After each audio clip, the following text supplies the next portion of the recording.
So I would first like to refute a few of the points that my opponent brought up. First off, my opponent said that animals don't feel embarrassment or humiliation.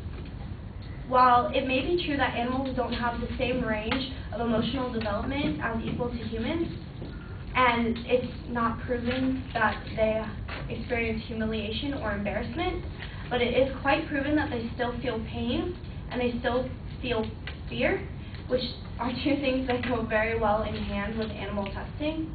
And they still feel stress, which can also throw off a lot of the testing results that are produced because of animal testing, because the animals are held in such bad conditions that they get super stressed out.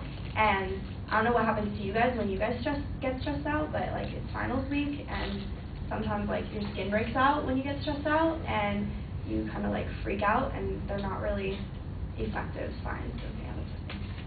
Secondly, it was said that animals are not testing products that we know to be dangerous. On this point, I can say I actually do agree. Animals are not testing products that people know to be dangerous. That's why they're testing them, to find out if they're dangerous. They're also not testing products that they know to be safe either, because if they knew they were safe, they wouldn't be testing them. Essentially, these scientists are testing the products on animals, and they are largely unsure of what the effects may be.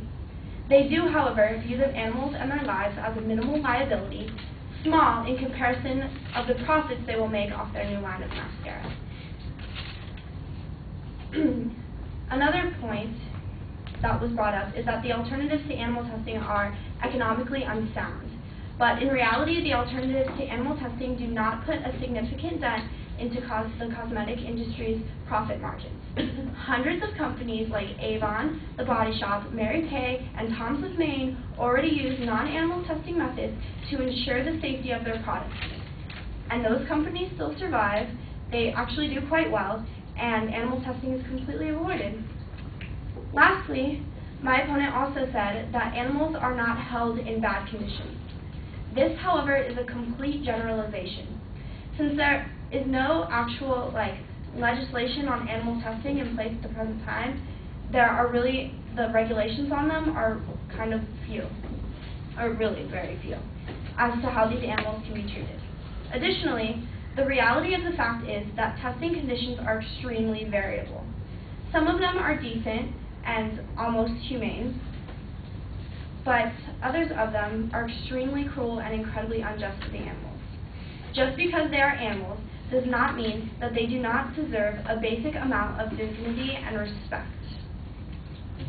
In response again to my opponent, he said that animals are not injected with products because cosmetics are only used on the surface of the skin. But what our opponents have failed to realize is that the researchers not only test the effects of the finished product, but they also test the effects of the raw ingredients themselves. In those tests, the researchers do inject materials into the animals in case the ingredient goes into a customer's mouth, nose, or any other orifice.